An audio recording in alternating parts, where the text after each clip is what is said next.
मेरे आसपास ये वृक्ष, ये पौधे, ये पुष्प देख रहे हैं आप? है ना सुंदर? क्योंकि आपने इन्हें देखा है। इसी प्रकार जब प्रेम की बात आती है, लोग किसी का मुख स्मरण कर लेते हैं। ऐसी आंखें, वैसी मुस्कान, तिरछी भ्रूकुटी, घने केश, पर क्या यही प्रेम का अस्तित्व है? नहीं, ये उस शरीर का अस्तित्व है जिसे हमारी आंखों ने देखा और हमने स्वीकार कर लिया। परंतु प्रेम भिन्न है। प्रेम उस वायु की भांति है जो हमें दिखाई नहीं देता, किंतु वही हमें जीवन देता है। संसार किसी स्त्री को कुरूप कह सकता है क्योंकि वो उसे अपनी तन की आंखों से देखता है, परंतु संतान उसी माता को संसार में सबसे सुंदर समझती है, क्योंकि वो भाव से जुड़े। तन की आंखों से देखोगे तो वैसे भी पहचान नहीं पाओगे जैसे राधा मुझे पहचान नहीं पाई। इसलिए यदि प्रेम को समझना है तो मन की आंखें खोलो और प्रेम से कहो, राधे राधे। जब भी प्रेम की बात आती है, हम सबसे पहले मन में एक नायक और एक नायिका का चित्रण कर लेते हैं। क्यों? आपके साथ भी यही होता है ना? पर क्या प्रेम केवल नायक नायिका के आकर्षण का बंधन है? नहीं, प्रेम तो परिवार से हो सकता है, माता पिता भाई बहन से हो सकता है, सखा मित्रों से हो सकता है, देश और जन्मभूमि के लिए हो सकता है, मानवता के लिए हो सकता है, किसी कला के लिए हो सकता है, इस प्रकृति के लिए हो सकता है। पर प्रेम कभी उस पन्ने पर लिखा ही नहीं जा सकता जिस पर पहले ही बहुत कुछ लिखा हो। जैसे एक भरी मटकी में और पानी आ ही नहीं सकता। यदि प्रेम को पाना है तो मन को खाली करना होगा। अपनी इच्छाएं, अपना सुख सब त्याग कर समर्पण करना होगा। अपने मन से व्यापार हटा दो, तभी प्यार मिलेगा और मन प्रसन्न होकर बोलेगा, राधे राधे। प्रेम संसार का सबसे पवित्र बंधन है, पर सच पूछो तो ये बंधन से मुक्ति है, स्वतंत्रता है।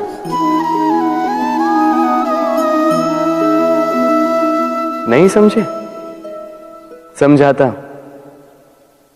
यदि कोई आपका प्रेम ठुकरा दे, यदि कोई आपका प्रेम समझ ही ना पाए, तो क्या होगा? कुछ उदास हो जाएंगे, कुछ छल करके प्रेम पाना चाहेंगे, तो कुछ बलपूर्वक प्रेम पर अधिकार करना चाहेंगे। किंतु यह आवश्यक नहीं कि जिससे आप प्रेम करते हो उसे भी आपसे प्रेम, क्योंकि प्रेम कोई वस्तु नहीं है, न राज्य है, न धन जिसे आप बल से अपने वश में कर सको। प्रेम वो शक्ति है जो आपके लिए हर बंधन तोड़ सकती है, किंतु स्वयं किसी बंधन में नहीं फंसती। तो जिससे भी आप प्रेम करते हो उसे स्वतंत्र छोड़ दीजिए, क्योंकि स्वतंत्रता ही वो भाव है जो जीव को सबसे अधिक प्रिय है। प्रेम सच्चा होगा तो उसे अवश्य समझ में आए। तब तक के लिए निस्वार्थ भाव से प्रेम कीजिए। स्वार्थ हट जाएगा तो प्रेम आ ही जाएगा और मन प्रसन्न होकर बोलेगा, राधे राधे। मनुष्य का स्वभाव है कमाना, संग्रह करना, फिर चाहे वो धन हो, नाते हो, संबंध हो या हो प्रसन्नता।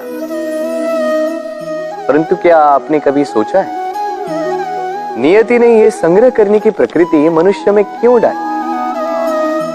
एक बीज से पौधा पनपता है, उसके भोजन से फल संग्रहित होता है। क्यों? इसलिए ताकि वृक्ष उसे स्वयं खा सके? नहीं, बल्कि इसलिए ताकि वो भूखे जीवों में बांट सके। अब आप पूछेंगे कि इसमें वृक्ष का क्या लाभ? लाभ है, क्योंकि जो बांटता है वो मिटता नहीं। जो फल ये जीव खाते हैं वो उसके बीजों को वातावरण में बिखेर देते हैं, जिससे जन्म लेते हैं नए वृक्ष। उसकी जाति, उसका गुण, उसकी मिठास अमर हो जाती है। इसलिए स्मरण रखिएगा, अमीर होने के लिए एक एक क्षण संग्रह करना पड़ता है, किंतु अमर बनने के लिए एक एक कण बांटना पड़ता है। राधे राधे। कृति है ये मन, शरीर के किस अंग में बसता है कोई नहीं जानता, किंतु संपूर्ण शरीर इस मन की इच्छा साकार करने के लिए प्रयास करता रहता है। अब यदि मन कुछ खाने का करे तो व्यक्ति उसकी वनो उपवनों की इच्छा साकार करने का माध्यम ढूंढता रहता है। अब यदि मन किसी को शत्रु समझ ले तो व्यक्ति उसे नष्ट करने का हर संभव प्रयास करता है।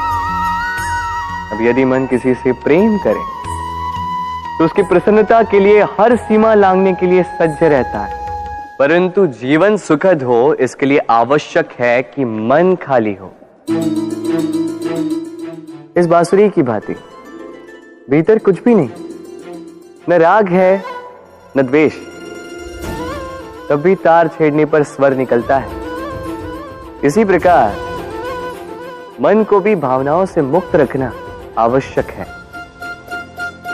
स्मरण रखिए, मन में कुछ भर के जियोगे तो मन भर के जी नहीं पाओगे। राधे राधे। प्रेम, प्रेम विधाता की सबसे सुंदर कृति, परंतु हर कृति को संभालना पड़ता है। अब इसी मूर्ति को देख लीजिए। जब कलाकार ने इसे रचा तब ये बहुत सुंदर थी, परंतु इसके पश्चात इसे संभाला नहीं गया। इसके स्वामी ने इसके देखभाल का कर्तव्य ठीक से नहीं निभाया और अब ये मूर्ति असुंदर लगने लगी। इसी प्रकार केवल कह देने से प्रेम नहीं हो जाता। इसके लिए आपको अपने कर्तव्यों को पूर्ण करना होगा। तो देश की रक्षा, परिवार और संबंधियों की सुरक्षा, संतान को संस्कार, जीवन साथी का आभार, ये कर्तव्य जब तक नहीं निभाओगे प्रेम से दूर होते जाओगे। तो यदि प्रेम का अमृत पाना है तो कर्तव्य की अंजलि बनानी होगी और मन से कहना होगा, राधे राधे।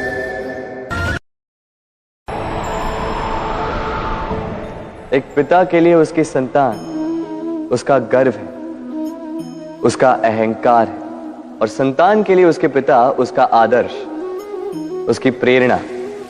बिना कहे पिता संतान की हर इच्छा समझ जाता है और उसे पूरी करने की चेष्टा करता है। दूसरी ओर संतान सदैव प्रयास करता है कि अपने माता पिता को गर्वित करता रहे, किंतु ये बंधन एक स्थान पे आके टूट जाता है। तब जब संतान स्वयं की इच्छा से अपना जीवन साथी चुनना चाहे। क्यों? कारण है संवाद की कमी। जब बात आती है संतान के विवाह की तो माता पिता सोचते हैं कि इसमें संतान से क्या पूछना, हम उसके लिए कुछ अनुचित तो चाहेंगे नहीं। और संतान का यह मानना होता है कि उसका भविष्य चुनना उसका अधिकार है। दोनों आपस में दुखी रहते हैं किंतु बात कोई नहीं करता। होना यह चाहिए कि माता पिता को उसी स्नेह के साथ संतान की इच्छा समझ लेनी चाहिए और संतान को उसी विश्वास के साथ माता पिता को विश्वास में ले लेना चाहिए। एक बार संवाद करके देखिए, वर्तमान और भविष्य दोनों ठीक हो जाएंगे।